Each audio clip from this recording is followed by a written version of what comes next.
ভাবি আসবো? রিহার কথায় বালিশ থেকে মুখ তুলে মুখে হাসির রেখা টেনে বলল, এসো। রিহা এসে প্রীতির পাশে বসলো। তুমি কি ঘুমোচ্ছিলে ভাবি? সরি, আমার কারণে তোমার ঘুমটা ভেঙে গেল। না, এমনিতেই শুয়েছিলাম। কিছু বলবে? আসলে ভাবি, প্রীতি রিহার দিকে তাকিয়ে দেখলো রিহা ভীষণ লজ্জা পাচ্ছে কোনো বিষয়ে, আর হাতে দুটো মুঠ করে রেখেছে। প্রীতি মুচকি হেসে রিহার গালে হাত রেখে বলল, বাবুর কাছে কিছু বলতে লজ্জা পেতে নেই। ভাবি, তুমি তো আমাদের ফ্যামিলি সম্পর্কে আগে থেকেই জানো, সবাইকে চিনো। হুম। আচ্ছা ভাবি, তুমি পিয়াস ভাইকে চিনো? হ্যাঁ, তোমার ভাইয়ার ফ্রেন্ড। ভাবি, রিহা ইতস্ত করে বলল। ভালোবাসা তাকে মুচকি হেসে বলল প্রীতি। প্রীতির কথায় রিয়া চোখ বড় বড় করে বলল, হ্যাঁ। তাহলে এখন তোমার জন্য আমার কি করতে হবে? রিয়া প্রীতিকে সব খুলে বলল। ঠিক আছে, আমি তোমার ভাইয়াকে বলবো। সত্যি ভাবি? হুম, সত্যি। আচ্ছা, এখন নিচে চলো, সবাই মিলে আড্ডা দিব। ওকে চলো। প্রীতি নিচে রান্না করে গেল। গিয়ে দেখলো তার শাশুড়ি রান্না করছে। প্রীতিকে দেখে আফসানা বেগম মুচকি হেসে বলল, কি রে, ওখানে দাঁড়িয়ে আছিস যে? আয় ভিতরে আয়। প্রীতি ভিতরে এসে দাঁড়ালো। মা, আমাকে বলুন, আমি আপনার আমি আপনার হেল্প করতে চাই রান্নার কাজে। আমাকে তোর মা ভাবিস তো? হুম ভাবি। তাহলে আর কখনো বলবি না কাজ করার কথা। আমি আমার মেয়েদের দিয়ে কোনো কাজ করাবো না। তারা হচ্ছে আমার ঘরের রাজকন্যা। এত সার্ভেন্টকে আমার মেয়েকে দিয়ে কাজ করানোর জন্য রেখেছি নাকি? তুই রুমে গিয়ে রেস্ট নে। তুই আর রিয়া হচ্ছিস আমার রাজকন্যা। কথাগুলো বলে প্রীতির কপালে ভালোবাসা একটা চুমু দিলেন আফসানা বেগম। মা, নতুন মেয়ে পেয়ে আমাকে ভুলে গেছো তাই না? রিহার কথা শুনে আফসানা বেগম প্রীতি দুজনই হাসতে লাগলো। পরের দিন খুব সুন্দর করে সাজানো হলো প্রীতিকে। পুরো শেখবাড়ি জাঁকজমকভাবে সাজানো হলো।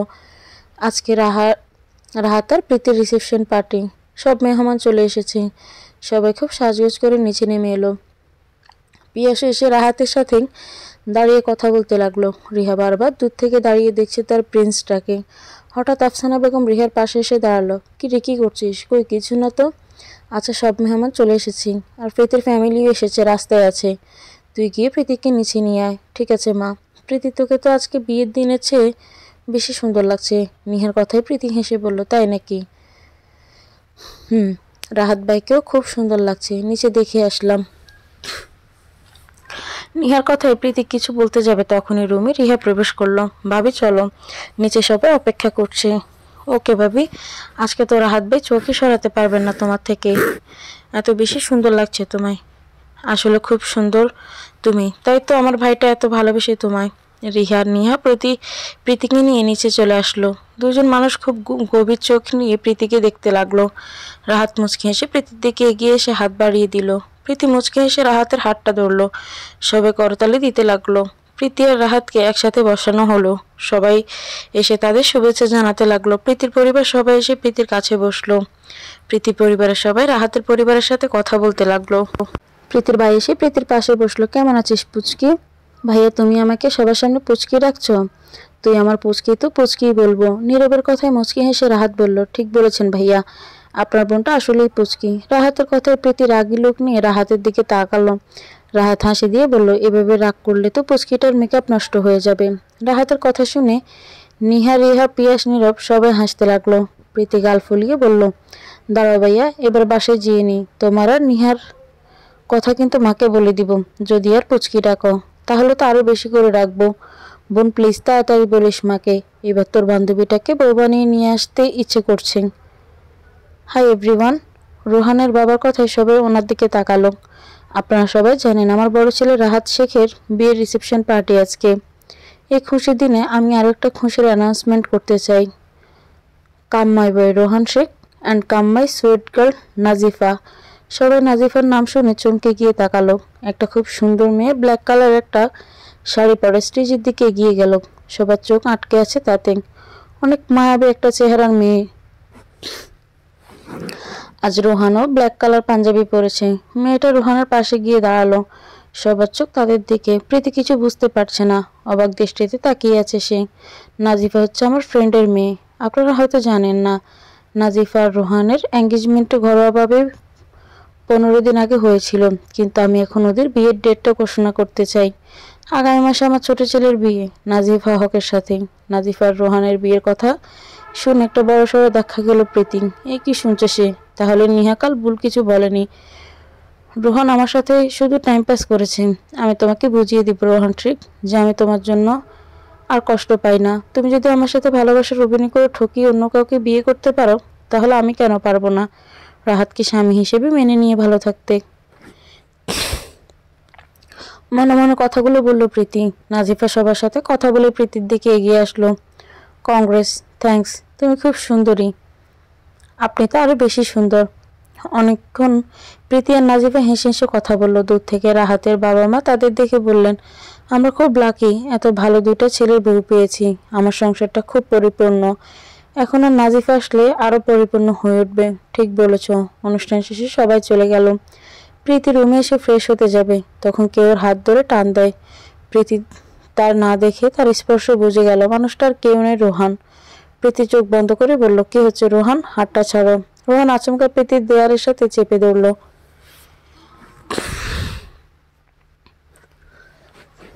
রোহানের প্রতিটা শ্বাস প্রীতির মুখের উপর পড়ছে। রোহান প্রীতির হাতটা চেপে ধরে রাখল। প্রীতি আর বুঝতে বাকি রইল না যে রোহান ড্রিঙ্কস করেছে। আজ রোহানকে খুব বিরক্ত লাগছে প্রীতির কাছে। আজ প্রীতির মন বারবার বলছে, অন্য কারো বউ হয়ে অন্য কাউকে ভালোবাসা পাপ আর স্পর্শ তো দূরের কথা। আর বলে গেলে চলবে না যে রোহান ঠকিয়েছে, সে এখন অন্য কারো স্বামী হতে যাচ্ছে। নিজেকে কঠোর হতে হবে। রাহাতকে ঠকাবো না আমি রোহানের মিথ্যে ভালোবাসার জন্য। কথাগুলো ভাবতেই প্রীতি ধাক্কা দিয়ে রোহানকে সরিয়ে দিল। রোহান নিজেকে সামলাতে না পেরে পড়ে গেল। প্রীতি কাঁদছে আর বলছে, আপনার কি লজ্জা নেই রোহান শেখ? নিজের ভাবিকে এভাবে ড্রিঙ্কস করে এসেছি, ভুলে যাবেন না আমি আপনার ভাবি হই। আর আপনার ভালোবাসার অভিনয়ে এখন আর আমি কাঁদি না। আর যে মেয়েটার সাথে আপনার বিয়ে হচ্ছে তাকে অন্তত আমার মতো ঠকাবেন না। বেরিয়ে যান আমার রুম থেকে এক্ষুনি।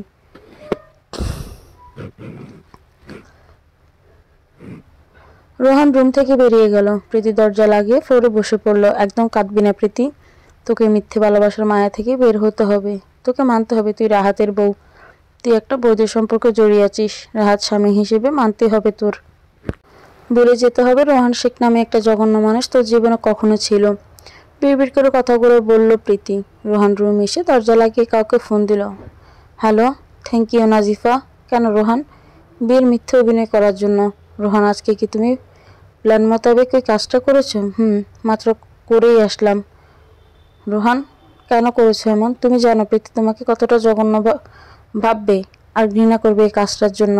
আমি তো চাই তাই নাজিফা, আমার মনে হচ্ছে তোমরা সবাই সব কিছু বলে দেওয়া উচিত। আজকে প্রীতিকে দেখে বুঝতে পারলাম ও কতটা কষ্ট পেয়েছে আমাকে তোমার পাশে দেখি। প্লিজ ওকে সবাইকে বলে দাও, তাহলে প্রীতি হয়তো কষ্ট পাবে, কিন্তু তোমাকে ভেবে ঘৃণা তো করবে না। প্রীতি আমাকে যতটা ঘৃণা করবে ততই তাড়াতাড়ি রাহাত ভাইকে নিয়ে সুখে থাকতে পারবে। তুমি শুধু আমার সঙ্গে থেকো, আমি তোমার সঙ্গে সব সময় থাকবো। তুমি নিজের খেয়াল রেখো। আল্লাহ হাফিজ। প্রীতি ফ্রেশ হয়ে নিজের লম্বা চুলগুলো ছেড়ে দিল। পুরো পিঠে ছড়িয়ে পড়লো চুলগুলো। বারান্দায় গিয়ে দাঁড়ালো। গরম কফি খেতে ইচ্ছে করছে। এখন নিচে গিয়ে বানিয়ে নিয়ে আসি বলে পেছনে ফিরে দেখলো রাহাত হাতে 2 কাপ কফি নিয়ে দাঁড়িয়ে আছে। আপনি কেন, ভয় পেয়ে গেলে? না। প্রীতির দিকে 1 কাপ কফি এগিয়ে দিল রাহাত, আর প্রীতি নিয়ে নিল। আচ্ছা, আপনি কিভাবে জানলেন আমার কফি খেতে ইচ্ছে করছিল? রাহাত প্রীতির পাশে এসে দোলনায় বসলো। আমি যখন বারান্দায় দাঁড়িয়ে থাকি তখন আমারও কফি খেতে ইচ্ছে করে খুব। একবার রুমে এসে দেখলাম তুমি বারান্দায় দাঁড়িয়ে আছো, তাই নিচে গিয়ে কফি নিয়ে আসলাম। আমার মনে হলো তোমার হয়তো কফি খেতে ইচ্ছে করছে। সত্যি কফি খেতে ইচ্ছে করছিল। আপনি তো খুব ভালো কফি বানান। অসাধারণ, থ্যাংক ইউ। এখন থেকে প্রতিদিন আমাকে কফি বানিয়ে খাওয়াবেন। জি না, কেন? একদিন আমি বানিয়ে খাওয়াবো আর একদিন তুমি। ওকে, ডান। বাট আমি আপনার মতো এত ভালো কফি বানাতে পারি না। তা তো খেলেই বুঝবো। এভাবে কথা বলতে বলতে হঠাৎ রাহাত খেয়াল করলো প্রীতি কোনো কথা বলছে না। রাহাত তাকিয়ে দেখলো প্রীতি রাহাতের কাঁধে মাথা রেখে ঘুমিয়ে গেছে। এত তাড়াতাড়ি ঘুমিয়ে পড়লো আমার বউটা। সারাদিনের ক্লান্তিতে হয়তো তাড়াতাড়ি ঘুমিয়ে গেছে। আচ্ছা, তুমি এত মায়াবী কেন? দিন দিন পাগল করে দিচ্ছ আমাকে। তুমি কবে আমায় ভালোবাসবে বলবা? জানো, খুব ইচ্ছে করে তোমাকে বুকের মধ্যে খুব শক্ত করে জড়িয়ে ধরে রাখতে। মনে মনে কথাগুলো বলে মুচকি হেসে প্রীতিকে কোলে তুলে নিল রাহাত। বিছানায় এসে শুয়ে দিল প্রীতি। তারপর কাঁথা জড়িয়ে দিল প্রীতির গায়ে। রাহাত নিজেও শুয়ে পড়লো সোফায় গিয়ে। সকালে সূর্যের আলো এসে প্রীতির মুখে পড়লো। চোখ খুলে নিজেকে বিছানায় আবিষ্কার করলো প্রীতি। আমি তো দোলনায় ছিলাম, বিছানায় কিভাবে আসলাম? কোলে করে রাহাতের কথায় অবাক হয়ে প্রীতি তাকিয়ে রইল। কি হলো, এভাবে তাকিয়ে আছো কেন? কোলে করে মানে? রাহাত আয়নার সামনে নিজের চুল ঠিক করতে করতে বলছে, কোলে করে মানে আমি তোমাকে কোলে করে এনে শুইয়ে দিয়েছি। তুমি রাতে দোলনায় আমার কাঁধে মাথা রেখে ঘুমিয়ে গিয়েছিলে, বুঝেছ? আসলে আমার কখন চোখ লেগে গেছে বুঝতে পারিনি। আপনার কষ্ট করে আমাকে কোলে করে এনে শুয়ে দিতে হলো। রাহাত মুচকে এসে প্রীতির একদম কাছে এসে বলল, সারা জীবন কোলে নিতে রাজি আছি, বুঝেছ? কিছু না। আচ্ছা, আপনি কথায় কথায় বউ বলেন কেন? বউকে তো বউই বলবো। এখন নিচে আসো, রেডি হয়ে তাড়াতাড়ি, না হলে তো আমার শ্বশুরবাড়ি যেতে দেরি হবে। প্রীতি এক লাফে উঠে রাহাতের কাছে এসে বলল, শ্বশুরবাড়ি মানে? আমাদের বাড়ি যাচ্ছি? প্রীতি খুশিতে রাহাতকে জড়িয়ে ধরল। রাহাত অবাক হয়ে দাঁড়িয়ে রইল। বাড়ি যাওয়ার কথা শুনে এত খুশি যে আমাকে কাছেই যেতে দেয় না, এখন জড়িয়ে ধরেছে। প্রীতি হঠাৎ খেয়াল করলো সে রাহাতকে জড়িয়ে ধরে আছে। তাড়াতাড়ি করে রাহাতকে ছেড়ে দিয়ে সে লজ্জায় ওয়াশরুমে ঢুকে পড়ল। রাহাত ওইখানে দাঁড়িয়ে হাসতে লাগলো। তারপর ওয়াশরুমের দরজা নক করে বলল, শাড়ি কি আমি পরিয়ে দিব নাকি রিহাকে পাঠাবো? রিহাকে পাঠিয়ে দিয়েন। রিহাতে এসে প্রীতিকে খুব সুন্দর করে একটা গোলাপি শাড়ি পরিয়ে দিল। ভাবি, বলো, ভাইয়াকে বলেছ? সরি গো, কালকে একদম খেয়াল ছিল না, আজকে বলবো। ভাবি, পিয়াস যাচ্ছে 1 সপ্তাহের মধ্যে, বিয়েটা যেন হয়, কারণ আর 2 সপ্তাহ পরও চলে যাবে। ঠিক আছে, আমি বলবো তোমার ভাইয়াকে, তুমি একদম চিন্তা করো না। রিহা প্রীতিকে জড়িয়ে ধরল। তুমি খুব ভালো ভাবি, আমার চেয়ে খুব ভালো তুমি। এখন চলো, নিচে সবাই অপেক্ষা করছি। ওকে চলো, নাস্তার টেবিলে সবাই আছে রোহান বাদে। রাহাত তার মাকে বলল, রোহান কোথায়? এখনো ঘুমোয় না? ঘুমায় কেন, ওর কি শরীর খারাপ? আমার শরীর একদম ভালো আছে। চেয়ারে বসতে বসতে বলল রোহান। সবাই নাস্তা শেষে যার যার রুমে চলে গেল। প্রীতি রুমে এসে বসতে না বসতেই রাহাত আসলো। চল, আমরা শপিং করতে যাব। আমরা তো বাসায় যাব এখন। বাসায় কি খালি হাতে যাব নাকি? তাহলে কিভাবে যাবেন? আমার বউটা এখনো সত্যি একটা পুচকি, সবার জন্য গিফট কিনবো। এখন চলো আমার সাথে। আমি ফুচকি না বউ, তুমি এখন যদি রাগ করো তাহলে কিন্তু দেরি হয়ে যাবে যেতে। ওকে চলুন। রাহাত আর প্রীতি মিলে প্রীতির পরিবারের সবার পছন্দ মতো গিফট কিনলো। তারপর বাসায় এসে প্রীতি আর রাহাত রেডি হয়ে সবার কাছ থেকে বিদায় নিয়ে বের হলো প্রীতির বাসায় যাওয়ার জন্য। রাহাত আর প্রীতি গাড়িতে বসে আছে। রাহাত ড্রাইভ করছে, প্রীতি জানালা দিয়ে তাকিয়ে বাইরের সৌন্দর্য উপভোগ করছে। আর রাহাত প্রীতির দিকে কিছুক্ষণ পর পর তাকিয়ে তার বেগুনি পরে সৌন্দর্য উপভোগ করছে। আচ্ছা পুচকি, কি? না না প্রীতি, হাসছো যে? আপনার মুখটা দেখে। আমার মুখটা দেখে হাসার কি হলো? ব্রুকুচকেও বলল রাহাত। আমি যখন রাগ দেখিয়েছি তখন আপনার মুখটা ভয়ে একদম বাচ্চাদের মতো হয়ে গিয়েছিল। কথাটা বলে আবার হাসতে লাগলো প্রীতি। এভাবে সবসময় হেসে বেগুনি পরি। তোমার দুঃখজনক মুখটা আমার খুব কষ্ট দেয়, আর তোমার হাসিজনক মুখটা আমার হৃদয়ে শান্তির ঢেউ এনে দেয়। ড্রাইভ করছে, সামনের দিকে তাকিয়ে কথাটা বলল রাহাত। রাহাতের কথা শুনে প্রীতি আবার জানালা দিয়ে বাইরের দিকে তাকিয়ে রইল, একদম নিশ্চুপ হয়ে।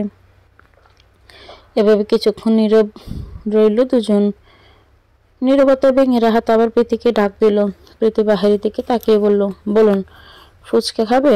রাহাত জানে প্রীতি ফুচকা খেতে খুব পছন্দ করে, কারণ সে তার বেগুনি পরিটাকে প্রথম ফুচকা খাওয়া দেখে প্রেমে পড়েছিল। তার পরিটা যখন ফুচকা খাচ্ছিল তখন পরিটার মুখটা আরো সুন্দর লাগছিল। না, খাবো না। রাহাতের দিকে তাকিয়ে বলল প্রীতি, কেন খাবে না? ভালো লাগছে না? তুমি জানো আমাকে ফুচকা খাওয়ায় কেউ হারাতে পারে না। আমি মেয়েদের চেয়ে বেশি ফুচকা খাই, তাই নাকি? তাই। তাহলে চলুন, কম্পিটিশন হয়ে যাক, চলো। রাহাত আর প্রীতি দুজনে 30টা করে মোট 60টা ফুচকা খেলো। কেউ কাউকে হারাতে পারলো না। প্রীতি আর রাহাত গাড়িতে এসে বসলো। বাবা, আপনি এত ফুচকা খেতে পারেন? আমার কাছে ফুচকা অনেক ভালো লাগে। আগে লাইক করতাম না, কিন্তু একদিন একটা ফুচকা পাগলিকে দেখি ফুচকার প্রেমে পড়ে গেলাম। কে সেই ফুচকা পাগলি? আমার পাশেই বসে আছে ফুচকা পাগলিটা, যার ফুচকা খাওয়া দেখে আমি ফুচকার প্রেমে পড়ে গেছি। রাহাতের কথায় লজ্জা পেয়ে প্রীতি আর কিছু বলল না। গাড়ি এসে প্রীতিদের বাসার কাছে পৌঁছালো। প্রীতি গাড়ি থেকে নেমে ব্যাগগুলো নিয়ে নিল। তারপর দুজনে মিলে উপরে চলে গেল। প্রীতির মা রান্নাঘরে রান্না করছে। মেয়ে আর জামাই আসবে, তাই প্রীতির বাবা সোফায় বসে পেপার পড়ছে। হঠাৎ কলিং বেলের আওয়াজে তিনি গিয়ে দরজা খুলে দিলেন। প্রীতি তার বাবাকে দেখে জড়িয়ে ধরল বাবা বলে। তার বাবাও মেয়েকে দেখে খুশিতে চোখে জল ফেলতে লাগলেন। বাবা মেয়ে দরজায় দাঁড়িয়ে খুশিতে কাঁদছ, আর আমার জামাইটাকে দরজায় দাঁড় করে রেখেছ। কাজটা কিন্তু ভালো করো নাই তোমরা। প্রীতির মায়ের কথায় প্রীতির বাবা, রাহাত, মা সবাই হেসে দেয়। রাহাত ভিতরে এসে প্রীতির বাবা মা পা ছুঁয়ে সালাম করলো। আচ্ছা তোরা রুমে গিয়ে ফ্রেশ হয়ে নে, আমি নাস্তার ব্যবস্থা করছি। মা এখন আমরা কিছু খাবো না। কেন রে মা, খাবি না কেন? বাবা তোমার জামাই আসার সময় আমার সাথে ফুচকা নিয়ে কম্পিটিশন করেছিল, কে জিতলো? কেউ নয় মা, আমাদের মধ্যে ড্র হয়েছে। কি বলো জামাই, তুমি এত ফুচকা খেতে পারো?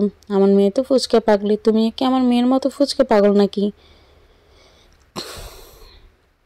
প্রীতির বাবার কথা শুনে সবাই আবার হো হো করে হেসে উঠল। প্রীতি আর রাহাত প্রীতির রুমে আসলো। নীরব বাসায় নেই। নীরব বাসায় আসলে সবাইকে একসাথে গিফটগুলো দেওয়া হবে। প্রীতির রুমে এসে রাহাতকে বলল, আপনি ফ্রেশ হয়ে আসুন আগে, তারপর ফ্রেশ হব। রাহাত প্রীতির কথা আগে ফ্রেশ হতে গেল। প্রীতি বিছানায় গায়ে দিয়ে ভাবতে লাগলো, আমরা মানুষ চিন্তা কত ভুল করি। যে আমাদের সত্যিকারে ভালোবাসে তাদের ভালোবাসা আমরা কখনো বুঝি না, আর যে মিথ্যে ভালোবাসা আমরা তাদের একটু ভালোবাসার জন্য তাদের পেছনে ছুটে চলে যাই। রোহান শেখা, ছুটবো না তোমার পেছনে, মিথ্যে ভালোবাসার পেছনে। আর রাহাতের মতো এত ভালো একটা মানুষকেও ঠকাবো না আমি। আমাকে একটু রহমত করো আল্লাহ, আমি যেন জীবনে দুটা নাই পড়ে আছি। আমার যে কারো মনে কষ্ট দেয় একটু ইচ্ছে নেই। আমি যদি দূরে চলে যাই তাহলে আমার পরিবার, রাহাতের পরিবার, রাহাত সবাই কষ্ট পাবে। আমি তাদের কষ্ট দিতে চাই না। আমি যেন রাহাতকে স্বামীর অধিকার দিতে পারি। আমার কষ্টের জন্য আমি অন্য কাউকে কষ্ট পেতে দিব না। রোহান ভালো থাকুক নাজিফাকে নিয়ে, আর আমি যেন ভালো থাকতে পারি রাহাতকে নিয়ে। কথাগুলো ভাবতে ভাবতে চোখ দুটো বন্ধ করলো প্রীতি। কি হলো, ফ্রেশ হবে না? রাহাতের কথায় প্রীতি চোখ খুলে রাহাতের দিকে তাকিয়ে বললাম, প্রীতির এক সেট 3 পিস নিয়ে চলে গেল ফ্রেশ হতে। রাহাত ফ্রেশ হয়ে ড্রয়িং রুমে নীরব আর বাবার সাথে আড্ডা দিতে লাগলো, সাথে নিহাও। প্রীতিও ফ্রেশ হয়ে ড্রয়িং রুমে আসলো। নীল কালারের একটা 3 পিস পরেছে। রাহাত মুগ্ধ দৃষ্টিতে তাকিয়েছে প্রীতির দিকে। এই মেয়েটা একদম গায়েল করে দিয়েছে আমাকে। নিহা প্রীতিকে দেখে জড়িয়ে ধরে বলল, কেমন আছিস? ভালো, তুই কেমন আছিস? ভালো। তুই এই সময় আমাদের বাসায়, ব্যাপার কি? হেসে বলল প্রীতি, তুই এসেছিস শুনে আসলাম। তুই কোথায় শুনলে যে আজকে আমি আসবো? নীরব ভাইয়ের কাছ থেকে, রাস্তায় শুনলাম। নীরব ভাইয়া? তা নয় তো কি, বুঝেছি এবার, তোকে ভাবি বানিয়ে আনতেই হবে। চুপ থাকবি তুই? রাহাত আর প্রীতি মিলে সবাইকে গিফটগুলো দিল, আর নিহার জন্য একটা গিফট আনলো রাহাত। প্রীতির তো খেয়ালই ছিল না। প্রীতি মনের অজান্তে বলতে লাগলো, সত্যি আপনি খুব ভালো রাহাত।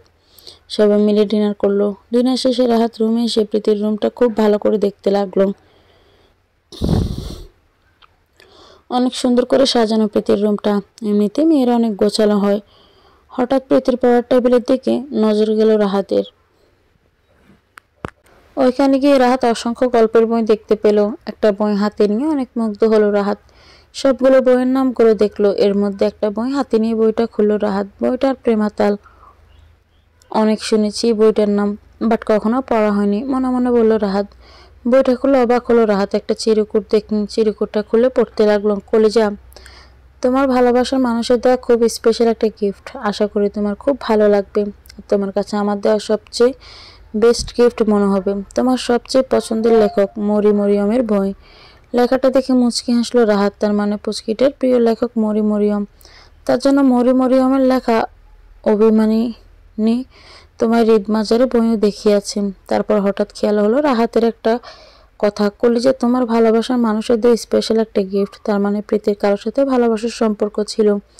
প্রীতি অন্য কাউকে ভালোবাসে, তাহলে প্রীতি আমার সাথে বিয়েতে কেন রাজি হলো? বিড়বিড় করে কথাগুলো বললো রাহাত। বাকি বইগুলো ভালো করে দেখতে লাগলো রাহাত। কিন্তু বাকিগুলোতে আর এমন কোনো চিরকুট নেই। তাহলে আমি কি ভুল বুঝছি প্রীতিকে? মনে মনে বললো রাহাত। তো বসে ভালো করে আবার বইগুলো ঘাঁটতে লাগলো। কিছু না পেয়ে বইগুলো গুছিয়ে রেখে দিল ঠিক আগের মতোই। হঠাৎ তার নজর পড়লো বইগুলোর একদম নিচে রাখা একটি ডায়েরির দিকে। সে ডায়েরিটা নিতে যাবে তখনই প্রীতি রুমে আসলো। কি করছেন? কিছু না, এই তো ল্যাপটপে আমাদের বিয়ের পিক দেখছি। ও আচ্ছা, কফি খাবেন? ওকে, আমি গিয়ে নিয়ে আসছি। আর শুনুন, বলো, ছাদে যাবেন? ওকে, আমি যাচ্ছি, তুমি কফি নিয়ে এসো। রাহাত ছাদে গিয়ে শুধু ওই চিরকুটের লেখা কথাগুলোই ভাবতে লাগলো। যেভাবে হোক জানতে হবে কেন প্রীতি আমাকে মেনে নিতে পারছে না, আর কখনোই অন্য কাউকে ভালোবাসলো আমার সাথে বিয়েতে কেন রাজি হলো? এই যে আপনার কফি, আপনার মতো এত ভালো করে বানাতে পারি না, আর কেমন হয়েছে জানাবেন। রাহাত কফির কাপে চুমুক দিয়ে বলল, খুব ভালো হয়েছে। রাহাতের কথা স্টাইলটা কেমন যেন অন্যরকম লাগছে এখন প্রীতির কাছে। আচ্ছা, আপনার কি কোনো কারণে মন খারাপ? আচ্ছা প্রীতি, তুমি কি আমায় পছন্দ করো? আপনাকে না পছন্দ করার মতো কি আছে? সবাই তো আপনাকে খুব পছন্দ করে। আমি সেভাবে বলিনি। কিভাবে বলেছেন? আচ্ছা, রোহান আর আমার মধ্যে কে বেশি স্মার্ট? রাহাতের এমন প্রশ্ন শুনে মনের মধ্যে কেমন যেন ছেদ করে উঠল প্রীতির। রাহাত, আপনি ভালো, শুধু ভালো না, খুব ভালো, আর আপনি খুব স্মার্টও। কিন্তু আমার চোখে যে রোহানই আমার দেখে সবচেয়ে স্মার্ট ছেলে।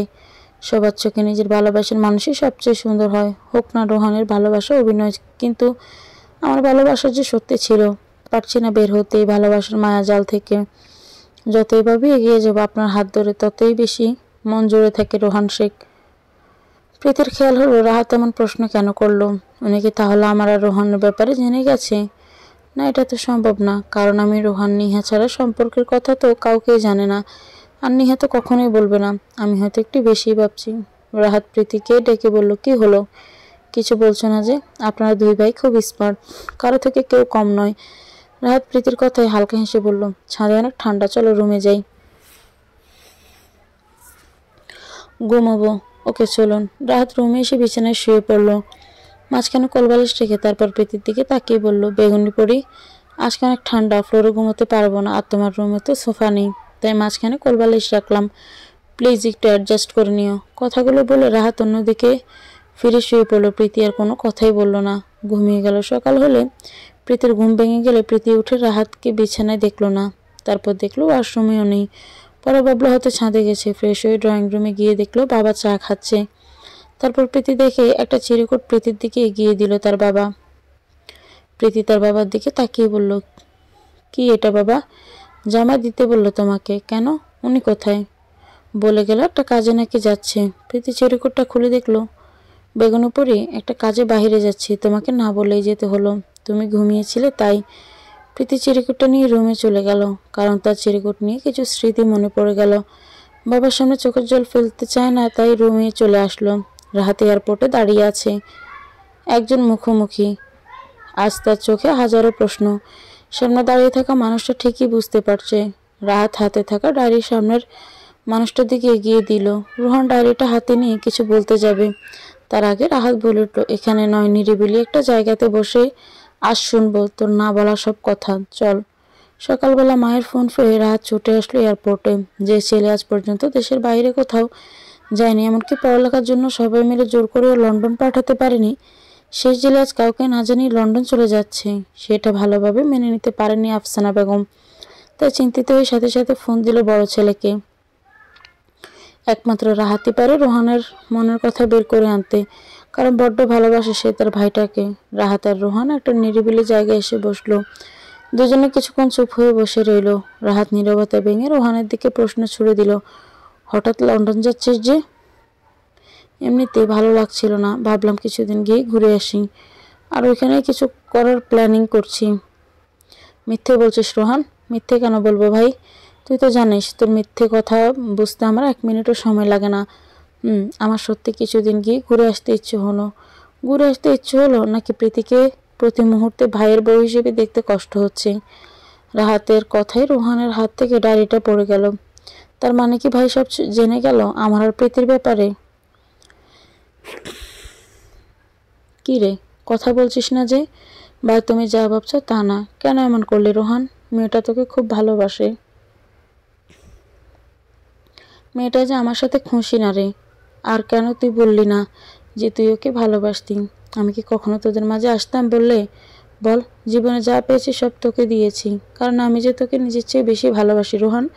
প্রীতি তোকে ভালোবাসে, তুই একবার বলে দেখতি আমি কি কখনো পারতাম আমার ভাইয়ের ভালোবাসা কেড়ে নিতে? বল। রোহান খেয়াল করলো রাহাতের চোখ দিয়ে জল গড়িয়ে পড়ছিল কথাগুলো বলার সময়। রাহাত ডায়েরিটা নিচে থেকে তুলে কালকে রাতে পড়া চিরকুটটা বের করে আর বলতে শুরু করলো, এই চিরকুটের হাতের লেখাগুলো আজ আমার সামনে সবটা সত্যি তুলে ধরেছে, জানিস তো?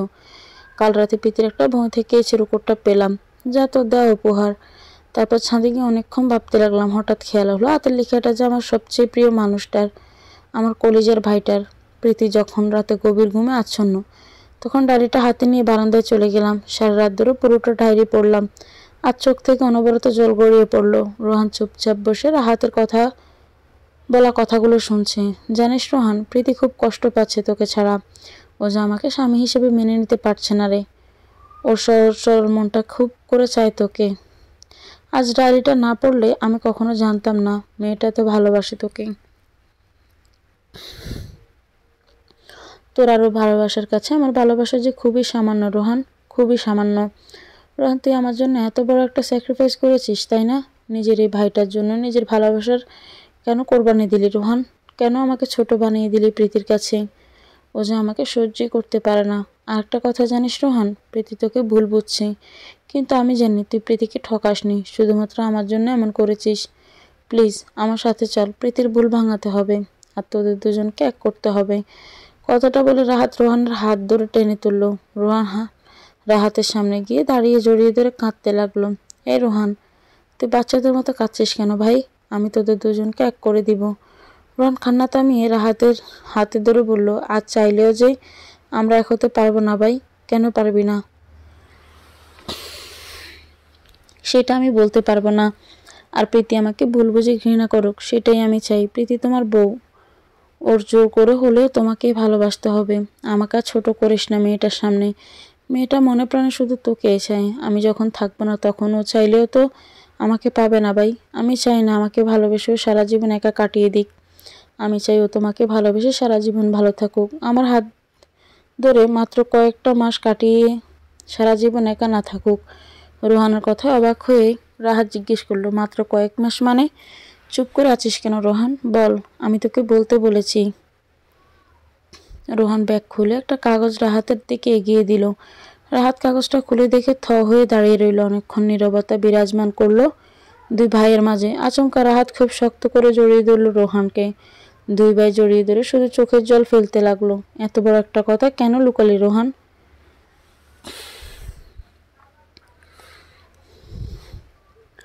তোমাদেরকে জানানোর সাহস যে আমার হয়নি ভাই।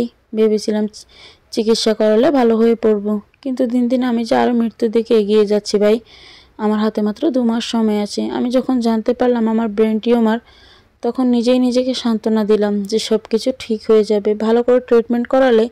কিন্তু ডক্টর আঙ্কেল জানালেন আমার হাতে মাত্র 2 মাস সময় আছে। আর আমি যদি রিস্ক নিয়ে অপারেশন করি তাহলে হয়তো বাঁচবো না, না হয় মরবো। আমি যে তোমাদের ছেড়ে যেতে চাই না ভাই। 2 মাস তোমাদেরকে চোখের সামনে তো দেখতে পারবো অপারেশন না করালে। আর প্রীতিকে ছাড়া থাকার কথা আমি কল্পনাও কখনো ভাবিনি। বড্ড ভালোবাসি মেয়েটাকে। যখন জানতে পারলাম তুমি প্রীতিকে বিয়ে করতে চাও, তখন আমার ভাবলাম তুমিই পারবে মেয়েটাকে সারা জীবন ভালো রাখতে। কথাগুলো বলতে বলতে হাঁটু গেড়ে বসে পড়ল রোহান।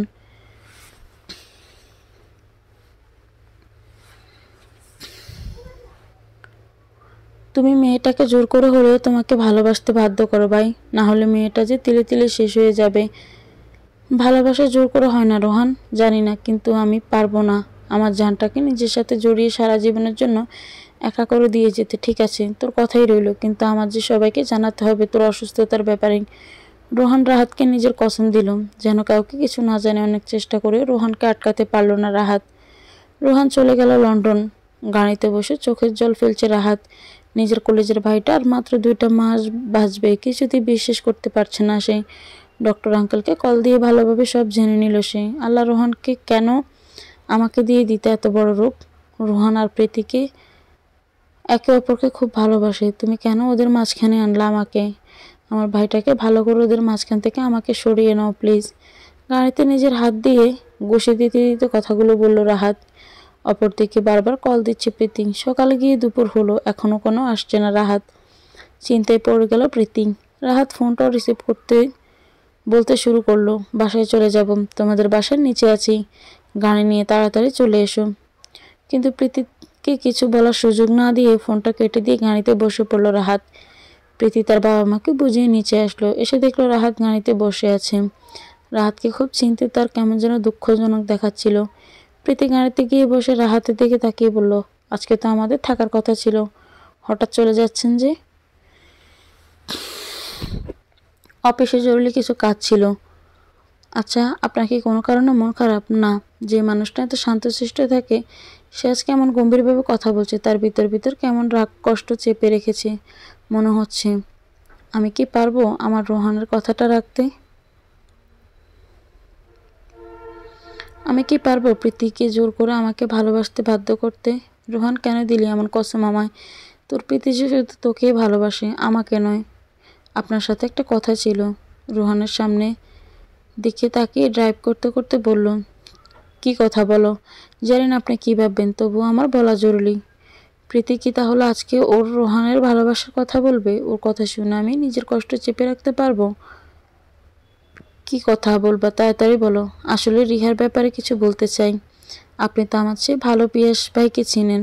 আপনার তো খুব ভালো ফ্রেন্ড হয়। তো রিহার রাহাত ভাইয়া একে অপরকে ভালোবাসি। পিয়াস ভাই তো কানাডা চলে যাবে, তাই চাইছিল সামনের সপ্তাহে রিহাকে তাদের বাড়ির বউ বানিয়ে নিতে। প্রীতির কথা শুনে রাহাত ওর দিকে চোখ বড় বড় করে তাকালো। কি হলো? আপনি এভাবে তাকাচ্ছেন কেন? রিহাকে বলো পিয়াসকে যেন কালকে ওর মাকে নিয়ে বাসায় এসে বিয়ের কথা পাকা করতে বলে। আমি জানতাম আপনি রাজি হয়ে যাবেন। রিহা শুনলে অনেক খুশি হবে।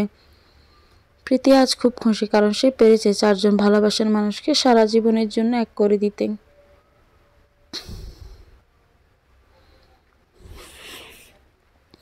হ্যাঁ, আজকে সে তার মা বাবার কাছে নীরব আর নিহার কথাও বলেছে। তার ফ্যামিলি খুব খুশি নিহার মতো মেয়ে ছেলের বউ হিসেবে পাবে জেনে। প্রীতি নিজের ভালোবাসার মানুষকে পায়নি বলে কি হয়েছে, 4 জন ভালোবাসার মানুষকে এক করতে পেরেছে ভেবে মনের মধ্যে একরকম শান্তি বিরাজ করতে লাগলো তার। গাড়ি এসে শেখবাড়ির সামনে থামলো। প্রীতি আর রাহাত দরজার কাছে আসতেই আফসানা বেগম দৌড়ে আসলেন বড় ছেলের কাছে। কি রে, তোরা চলে এলি যে এত তাড়াতাড়ি? তোমাকে খুব মিস করছিলাম তো, তাই চলে এসেছি। মুচকি হেসে আফসানা বেগমকে জড়িয়ে ধরে বলল প্রীতি। আফসানা বেগম রাহাতের দিকে তাকিয়ে জিজ্ঞাসা করলো, রোহান আসেনি? ও কি সত্যি চলে গেছে? রাহাতের মুখ দিয়ে কোনো কথা বের হচ্ছে না। কষ্টে তার বুকটা ফেটে যাচ্ছে। বাড়িটার জন্য চিৎকার করে মাকে জড়িয়ে ধরে কাঁদতে ইচ্ছে হচ্ছে তার। তবুও তার বুক ফাটা কষ্টটাকে চেপে রেখে মায়ের উদ্দেশ্যে বলল, মা, ও ঘুরতে গেছে কিছুদিনের জন্য। আমি ওর সাথে ভালোভাবে কথা বলেছি। তুমি চিন্তা করো না, ওর ঘুরোঘুরি শেষ হলেই ও চলে আসবে লন্ডন থেকে। যখন আসবে তুমি ওর সাথে কথা বলে নিও। মিথ্যে হাসার অভিনয় করে বলল রাহাত। ঠিক আছে, তোরা রুমে গিয়ে রেস্ট কর। ঠিক আছে মা। প্রীতি আর রাহাত রুমে এসে ফ্রেশ হয়ে নিল। রাহাত রেডি হয়ে নিল। রাহাতকে দেখে প্রীতি বলল, আপনি কোথাও যাচ্ছেন? কখন আসবেন? আসলে তো দেখবেই। এভাবে কথা বলছেন কেন? জানি না। প্রীতি আর কিছু বলল না। রাহাত রুম থেকে বেরিয়ে চলে গেল। প্রীতি বারান্দায় দাঁড়িয়ে ভাবতে লাগলো, রোহান লন্ডন কি সত্যি ঘুরতে গেছে? কারণ তার যতটুকু মনে আছে, রোহান একবার বলেছিল দেশের বাইরে কোথাও যাওয়া পছন্দ করে না। একবার যখন প্রীতি হানিমুনে সুইজারল্যান্ড যাওয়ার কথা বলেছিল, তখন সে বলেছিল যে তার দেশের বাইরে কোথাও ও হানিমুনে যাবে না, রাঙামাটিই যাবে। আমি কি রোহানকে ভুল বুঝেছি? না তো। ওর ভালোবাসা যে কখনো আমার কাছে অভিনয় মনে হয়নি। তাহলে কি আমি ভুল বুঝছি আমার রোহানকে? কথাগুলো ভাবতে ভাবতে প্রীতির চোখ দিয়ে অযোধ্যারাজ জল গড়িয়ে পড়ল। পুরো বিকেল প্রীতি রিহার সাথে কথা বলে কাটিয়ে দিল। রিহা খুব খুশি প্রীতির মুখ থেকে ওর বিয়ের কথা শুনে। অপরদিকে নিহাও খুব খুশি, প্রীতিকে ফোন দিয়ে অনেকক্ষণ কথা বলল। রাত 9টা বেজে গেছে, কিন্তু রাহাত এখনও বাসায় ফিরেনি। আফসানা বেগম একবার কল দিয়েছিলেন, তখন বলেছিল যে অফিসের কাজে ব্যস্ত আছে, তাই প্রীতি আর কল দেয়নি। কিন্তু অনেক রাত হয়ে গেছে, তাই প্রীতি বাধ্য হয়ে অনেকগুলো কল দিয়ে রাহাতকে, কিন্তু রাহাত কল ধরছে না। প্রীতি চিন্তায় পড়ে গেল, কোথায় গেল মানুষটা? কলও ধরছে না এখনো। বাসায় ফিরছে না কেন? বারান্দায় দাঁড়িয়ে প্রীতি রাহাতের জন্য অপেক্ষা করতে লাগলো। সে রাহাতকে ভালো না বাসুক, কিন্তু রাহাত তো তার স্বামী, আর স্ত্রী হিসেবে স্বামীর জন্য এতটুকু চিন্তা হওয়াটা স্বাভাবিক। প্রীতি গাড়ির শব্দে নিচে তাকালো। রাহাত গাড়ি দেখে প্রীতির নিচে গিয়ে দরজা খুলে দিল। বাকি সবাই ঘুমিয়ে আছে তাই। গাড়ি থেকে অচেনা একটা ছেলে বের হয়ে রাহাতকে ধরেই নিয়ে আসলো। প্রীতি অবাক হয়ে তাকিয়ে আছে। রাহাতের কি হলো? ছেলেটা প্রীতির কাছে এসে বলল, ম্যাম, আমি স্যারের পিএ। স্যারকে আমি কখনো দেখিনি নেশা করতে, কিন্তু স্যার আজকে অনেক বেশি নেশা করেছে। প্রীতি ছেলেটার কথাগুলো শুনে অবাক হয়ে দাঁড়িয়ে আছে। একে শুনছে সে রাহাত ড্রিঙ্কস করেছে? কেউ দেখার আগে রাহাতকে রুমে নিয়ে যেতে হবে। প্রীতি আর ছেলেটা মিলে রাহাতকে রুমে এনে শুইয়ে দিল। ছেলেটা চলে গেল। প্রীতি রাহাতের দিকে তাকিয়ে বলতে লাগলো, কি হয়েছে আপনার? আপনি এত ড্রিঙ্কস কেন করেছেন? আপনার কি কোনো কারণে কষ্ট হচ্ছে? রাহাত প্রীতির কথায় পাত্তা না দিয়ে প্রীতিকে বিছানায় শুয়ে দিল। প্রীতির উপর নিজের শরীরের পুরো ভর ছেড়ে দিল। প্রীতি চিৎকার করে বলতে লাগলো, রাহাত কি করছেন আপনি? প্লিজ, আপনার হুঁশ নেই, ছেড়ে দিন আমায়। জোর করে কোনো কিছু হয় না রাহাত, প্লিজ আমায় এত বড় ক্ষতি করবেন না। কিন্তু রাহাত প্রীতির কোনো কথাই শুনল না। নেশার ঘোর রাহাত প্রীতির মধ্যে ডুব দিল। প্রীতির চোখ দিয়ে শুধু জল গড়িয়ে পড়তে লাগলো। সকালে প্রচণ্ড মাথা ব্যথায় চোখ মেলতে পারছিল না রাহাত। আস্তে আস্তে চোখ খুলে উঠে বসে মাথায় চেপে ধরে বসে রইল। হঠাৎ শরীরের দিকে তাকাতেই ভয়ে তার গা শিউরে উঠল। কতক্ষণ মাথায় হাত দিয়ে কি হয়েছিল সেই রাতে এই অবস্থায় কেন মনে করার চেষ্টা করলো। মনে হতেই তার ঘৃণা হতে লাগলো নিজের প্রতি। এ কি করলো সে তো জোর করে নয়, সম্মান আর ভালোবাসা দিয়ে প্রীতি মনে নিজের একটা জায়গা তৈরি করতে চেয়েছিল। কিন্তু নেশার করে এ কি করলো সে? প্রীতি তো কখনো তাকে ক্ষমা করবে না, বরং ঘৃণা করবে তাকে। কি করে বোঝাবে সে ইচ্ছে করে এমনটা করেনি? কথাগুলো ভাবতে রাহাতের মাথাটা আবার ঝিমঝিম করতে লাগলো। হঠাৎ আবার খেয়াল হলো প্রীতি কোথায়। ও বিছানায় নেই। নিচে যায়নি তো, নাকি আমায় ঘৃণা করে আমাকে ছেড়ে চলে গেছে? কথাগুলো ভাবতে ভাবতে রাহাতের গায়ে একটা টি শার্ট জড়িয়ে প্রীতিকে খুঁজতে যাবে। তখন সে ভাবলো, আগে একবার বারান্দায় দেখিনি। রাত বারান্দায় গিয়ে দেখলো প্রীতি শরীরে কাপড় জড়িয়ে হাঁটু গেড়ে বসে কান্না করছে। প্রীতির অবস্থা দেখে রাহাতের বুকের ভেতরটা দুমড়ে মুচড়ে গেল। রাহাত প্রীতির পাশে বসে আলতো করে প্রীতির হাতে ধরল। রাহাতের হাতে স্পর্শ পেতে প্রীতি এক ঝটকায় হাতটা ছাড়িয়ে নিয়ে ঘৃণার চোখে রাহাতের দিকে তাকিয়ে বলতে শুরু করলো, আপনার সাহস হলে কি করে আমার সাথে এমন করার? স্বামী হয়েছেন বলে নিজের অধিকারটা জোর করে খাটিয়ে নিলেন, দেখিয়ে দিলেন নেশার ঘরে নিজের হিংস্র চেহারাটা। অনেক সম্মান করতাম আপনাকে, আজ থেকে ঘৃণা করি। চিৎকার দিয়ে কথাগুলো বলল প্রীতি। রাহাত প্রীতির কথাগুলো শুনে সেখানে চুপ করে বসে রইল, আর কিছু বলল না। আমাকে এতটুকু বুঝলা প্রীতি? কি বললা তুমি? আমার হিংস্র চেহারা? আসলে কি আমার হিংস্র চেহারা আছে? আমি তো তোমার মনে জায়গা করতে চেয়েছিলাম, কিন্তু নেশার করে পারলে ক্ষমা করে দিও আমায়। আজ থেকে তোমার ধারে কাছেও ঘেঁষবো না আমি। কথাগুলো বলে চোখের জল মুছতে মুছতে ওয়াশরুমের দিকে এগিয়ে গেল রাহাত। ওয়াশরুমে গিয়ে ঝর্ণা ছেড়ে দিয়ে অনেকক্ষণ দাঁড়িয়ে রইল। কেন রোহান, আমার সাথে কেন এমন হলো ভাই? আমি যে তোর প্রীতির কাছে আজ হিংস্র হয়ে উঠলাম। পারবো না রে ভেবে বাঁচতে, আর পারবো না তোর মরে যাওয়া নিজের চোখের সামনে দেখতে। আমি আজই বড় ডাক্তারদের সাথে যোগাযোগ করব। তোর বাঁচতে হবে প্রীতির জন্য। তোদের দুজনের মাঝে আমার আশা ঠিক হয়নি, আর আজ যা হলো আর কিছু ভাবতে পারছে না রাহাত। ফ্রেশ হয়ে নিচে চলে গেল। প্রীতিও ফ্রেশ হয়ে নিচে এলো। বাড়িতে পিয়াস আর ওর বাবা মা এসেছে রিহার বিয়ের কথা বলতে। আজ খুব চুপ হয়ে আছে প্রীতি, কারোর সাথে কোনো কথাই বলছে না। তা দেখে প্রীতির শাশুড়ি প্রীতিকে শরীর খারাপ কিনা জিজ্ঞেস করলো। প্রীতি মাথা নেড়ে বলল সে ঠিক আছে।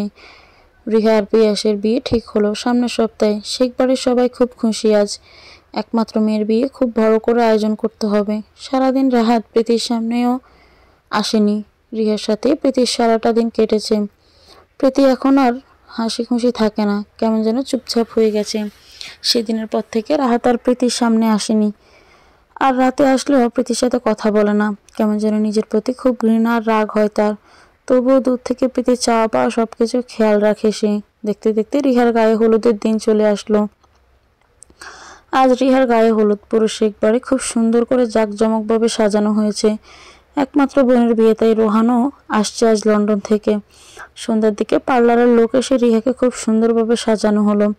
খুব কিউট লাগছে রিহাকে। প্রীতি এসে রিহাকে দেখে মুখে হাত দিয়ে দাঁড়িয়ে রইল। প্রীতিকে এভাবে দাঁড়িয়ে থাকতে দেখে রিহা বলতে লাগলো, ভাবি এভাবে মুখে হাত দিয়ে দাঁড়িয়ে আছো কেন? আমাকে সুন্দর লাগছে না তাই না? একদম পেতনির মতো লাগছে তাই না? পেতনিকে তো পেতনিই লাগবে। রোহানের গলার আওয়াজ শুনে রিহার প্রীতি দুজনেই অবাক হয়ে তাকিয়ে রইল তার দিকে। রিহা দৌড়ে গিয়ে রোহানকে জড়িয়ে ধরল। ভাইয়া তুমি এসেছো? আমি তো ভেবেছিলাম তুমি আসবেই না। আমার একমাত্র বোনের বিয়ে, আমি কি না এসে থাকতে পারি? একদমই না। আচ্ছা ভাইয়া, আমাকে কি পেতনির মতো লাগছে? কে বলেছে? রোহান শেখ বলেছে।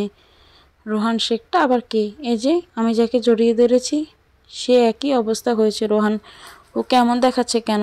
চোখের নিচে কালো দাগ পড়ে গেছে, অনেক শুকিয়ে গেছে। ও আর কেমন যেন অসুস্থ দেখাচ্ছে ওকে।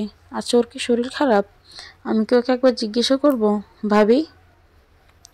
রিহাটাকে ভাবনার জগৎ থেকে বেরিয়ে আসে প্রীতি। হ্যাঁ বলো, কি ভাবছো? কিছু না, দেখো না ভাইয়া আমাকে পেতনি বলছে। তুমি জানো আমি মুখে হাত দিয়ে দাঁড়িয়েছিলাম কেন?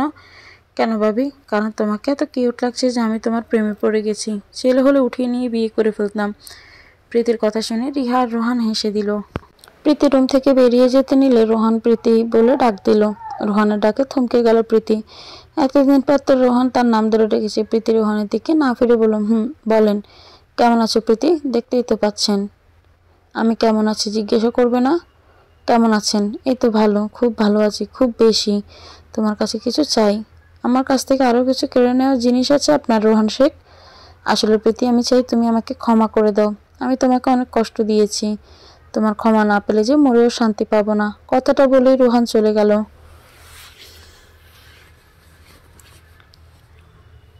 এতক্ষণ দূর থেকে আড়ালে রোহান আর প্রীতির কথাগুলো বলা শুনলো রাহাত।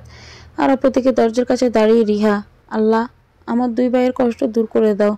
তুমি আর প্রীতি ভেবে খুব ভালো মেয়ে, ওকে আর কষ্ট পেতে দিও না।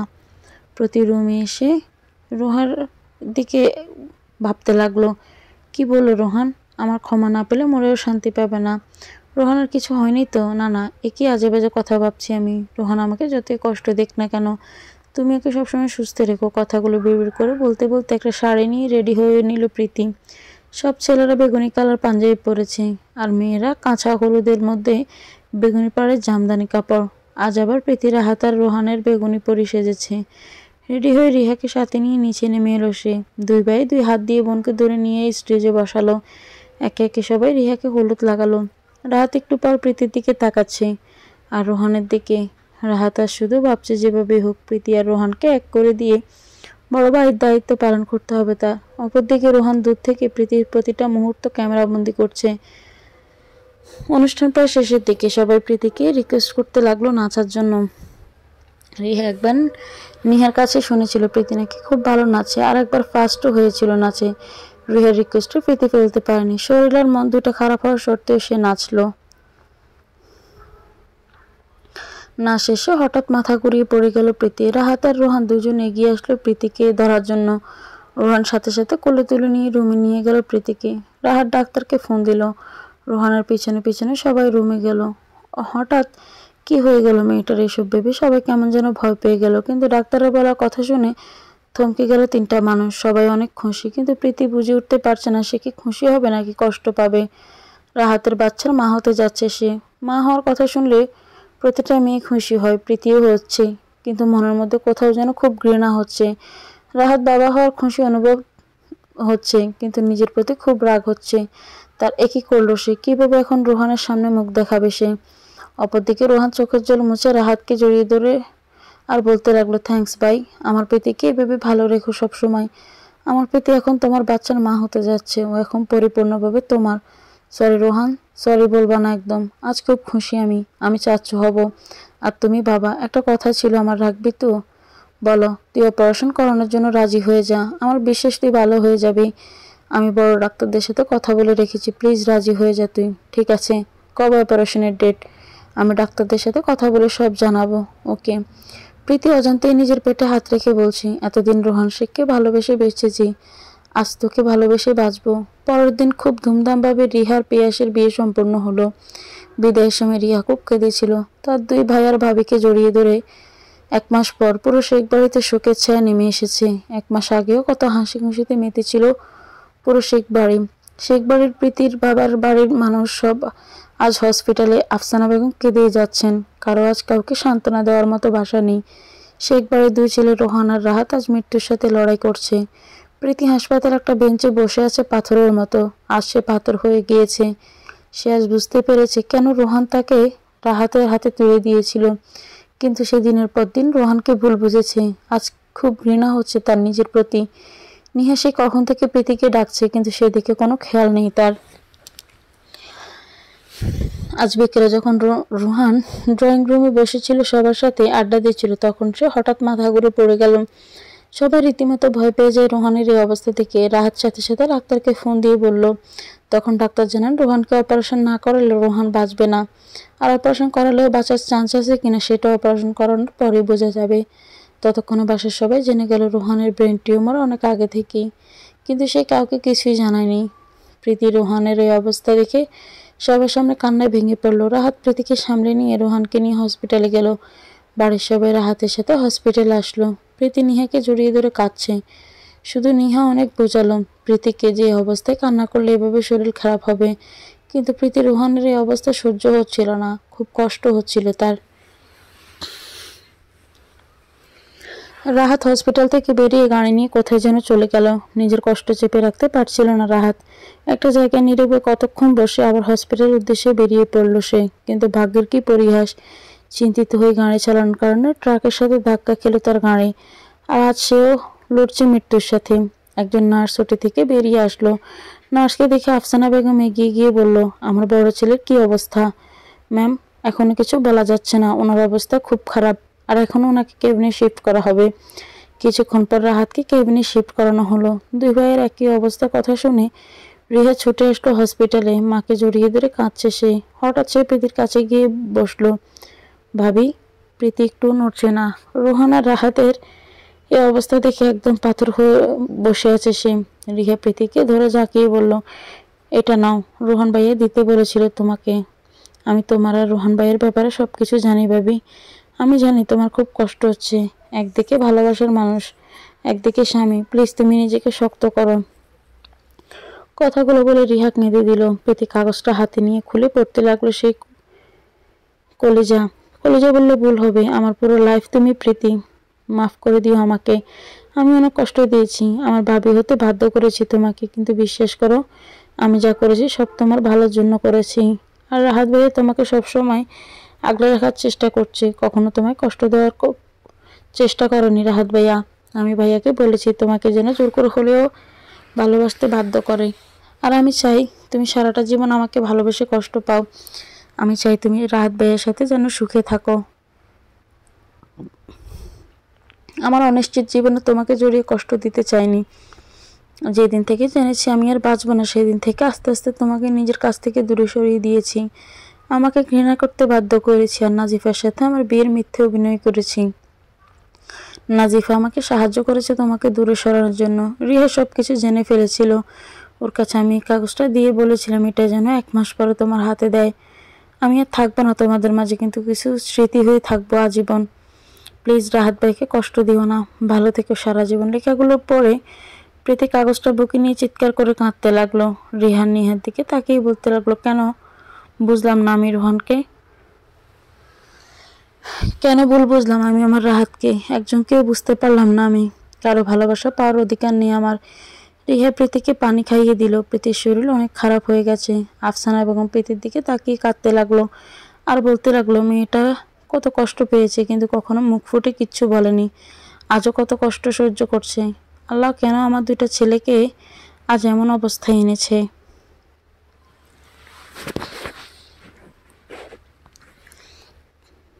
আমার ছেলে 2টার চোখের সামনে আজ মৃত্যুর সাথে লড়ছে। কিছুক্ষণ পর একজন নার্স এসে বললেন, রাহাত সবাইকে কেবিনে ডাকছে। সবাই কেবিনে গিয়ে রাহাতের দিকে তাকিয়ে কাঁদতে লাগলো। রাহাতের মায়ের হাতটা ধরে বলল, রোহানের কি অবস্থা? এখনো ডাক্তাররা ওটি থেকে বের হয়ে আসেনি। তুমি কেঁদো না মা, আমি রোহান দুজনকে ভালো হয়ে যাব খুব তাড়াতাড়ি। আফসানা বেগম আসলে মুখ লুকিয়ে কাঁদতে লাগলো। রাহাত প্রীতির দিকে তাকিয়ে বলল, একটু কাছে এসে বসবে? প্রীতি রাহাতের কাছে গিয়ে বলতে লাগলো, আপনি আমাকে ক্ষমা করে দেন। আমি না বুঝে অনেক কিছু বলেছি, অনেক কষ্ট দিয়েছি, অনেক খারাপ ব্যবহার করেছি। আপনি সুস্থ হয়ে ফিরুন, আর কখনো আমি এমন করব না। কেঁদে কেঁদে কথাগুলো বলল প্রীতি। তুমিও আমাকে ওই রাতের জন্য ক্ষমা করে দিও, আর নিজের খেয়াল রেখো। কান্না করলে তোমার আর আমার সন্তানের ক্ষতি হবে।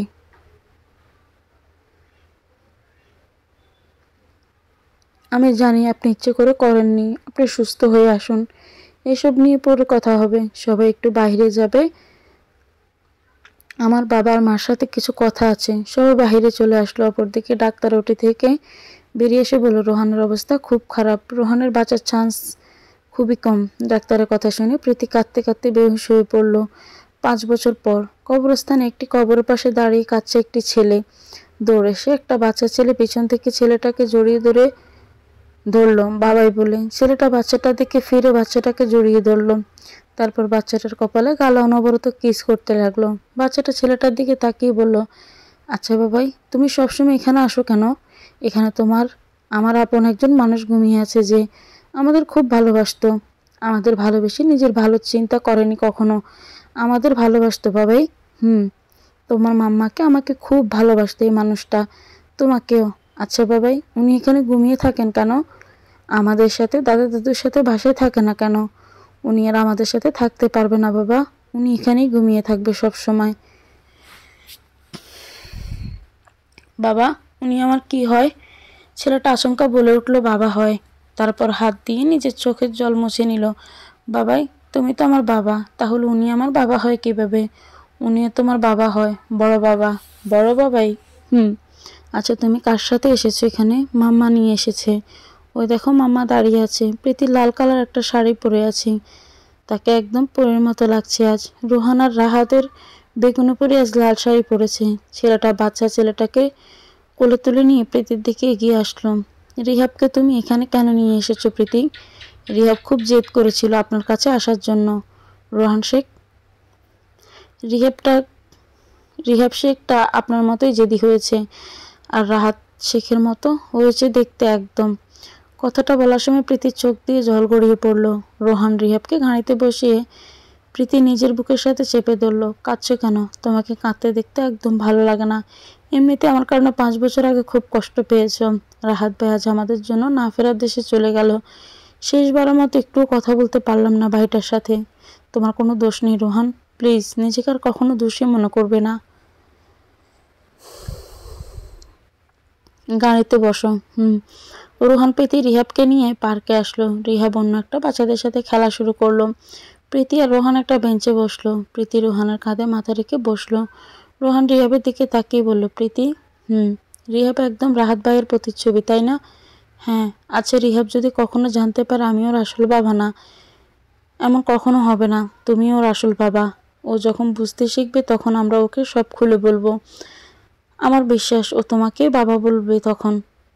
আমি যদি সেদিন মরে যেতাম আর কখনো এমন বলবে না রোহান। রাহাতের প্রতি অনেক সম্মান ছিল আমার, কিন্তু আমি ওনাকে ভুল বুঝলাম। আজও খুব ঘৃণা হয় নিজের প্রতি। রাহাতের মনটা বুঝতে পারেনি, কিন্তু তিনি মনের মধ্যে সম্মানের স্থানে থাকবে আজীবন। 5 বছর আগে সেদিন হাসপাতালে প্রীতি চোখ খুলে নিজের হাতের মুঠোয় রোহান এর হাতটা দেখতে পেল। দেখলো রোহান বেডে শুয়ে আছে। তার হাতটা ধরে প্রীতি রোহানের দিকে তাকিয়ে দেখলো রোহান চোখ বন্ধ করে রেখেছে। তারপর সামনে তাকিয়ে দেখলো নিহা দাঁড়িয়ে আছে। প্রীতি নিহা বলে ডাকতে যাবে, তখন নিহা হাত দিয়ে ইশারা দিয়ে বলল চুপ হতে। তারপর আলতো করে রোহানের হাত থেকে প্রীতির হাত ছাড়িয়ে নিয়ে প্রীতিকে বাইরে নিয়ে আসলো নিহা। চল। কোথায়? রাহাতের কাছে। রাহাতের কি অবস্থা? আগে তুই চল আমার সাথে। নিহা প্রীতিকে নিয়ে রাহাতের কেবিনে আসলো। প্রীতি রাহাতের কেবিনে ঢুকে অবাক হয়ে গেল। সবার দিকে তাকিয়ে দেখলো সবার চোখে জল। রাহাতের মুখটা সাদা কাপড় দিয়ে ঢাকা। প্রীতি নিহার দিকে তাকিয়ে বলল, নিহা, রাহাত ভাইয়া আর নেই প্রীতি। কথাটা বলেই কেঁদে দিল নিহা। রোহান ভাইয়া বেঁচে আছে, কিন্তু উনি রাহাত ভাইয়ের ব্যাপারে এখনো কিছু জানেন না। তুই যখন বেহুশ ছিলি তখন রোহান ভাইয়ের একবার হুঁশ ফিরেছিল। তো কি অবস্থা দেখে উনি হাইপার হয়ে যাচ্ছিল। তোর হাতটা নিজের হাতের মুঠোয় নেয়। তখন 2 দিন পর রোহানকে বাড়িতে আনা হয়। তখন সে রাহাতের ব্যাপারে জানতে পেরে নিজেকে দোষী করতে লাগলো রাহাতের মৃত্যুর জন্য। সবাই তাকে অনেক বোঝালো। 2 দিন ধরে প্রীতি নিজেকে রুমে বন্দি করে রেখেছিল। আফসানা বেগম রোহানের প্রীতি আর পরিবারের বাকি সবার সামনে রোহানকে বলল, তুই কি তোর ভাইয়ের বলা শেষ কথাটা রাখবি রোহান?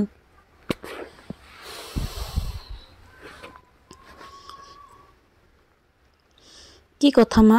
রাহাত মৃত্যুর আগে আমাকে আর তোর বাবাকে বলে গিয়েছে ওর মৃত্যুর পর যেন তোর হাতে প্রীতির হাতটা তুলে দেই। তুই প্রীতিকে বিয়ে কর বাবা, আমরা সব আছি, তোরা দুজন একসাথে যেন সুখে থাকতে পারিস। রোহানের ডাকে ভাবনার জগৎ থেকে ফিরে আসলো প্রীতি। সন্ধ্যার দিকে বাসায় ফিরল ওরা 3 জন। সদর দরজা দিয়ে ঢুকতে না ঢুকতে সবাই সে ওদের মুখে স্প্রে করতে লাগলো। চারিদিকে তাকিয়ে দেখলো পুরো বাড়ি বেলুন দিয়ে সাজানো, আর দেয়ালে বড় করে লেখা হ্যাপি অ্যানিভার্সারি প্রীতি আর রোহান। দুজনে অবাক হয়ে তাকিয়েছে সবার দিকে। রিহান নিহা এসে বলল, সারপ্রাইজ? এত কিছু? সব তোর পিচ্ছি ছেলেটার জন্য করতে পেরেছি। প্রীতি বুঝতে পারল রিহাব কেন আজ ঘুরতে যাওয়ার জন্য জেদ করেছিল। সবাই মিলে প্রীতি আর রোহানকে উইশ করলো। অনুষ্ঠান শেষে প্রীতি রুমে এসে শুয়ে পড়ল। রোহান প্রীতির পাশে শুয়ে প্রীতিকে জড়িয়ে ধরল। এই কি করছো? রিহাব চলে আসবে তো? আসবে না, ও মা আর বাবার সাথে ঘুমোবে আজ। আচ্ছা আমি ঘুমোবো, সরো আমার ওপর থেকে। না মানে, মানে হলো আজ তোমার আর আমার মাঝে আর কোনো দূরত্ব থাকবে না। 5 বছর আগে যে দূরত্ব ছিল সব দূরত্ব কেটে যাবে আজ। আজ আমাদের মাঝে কোনো দূরত্ব নয়, থাকবে শুধু ভালোবাসা।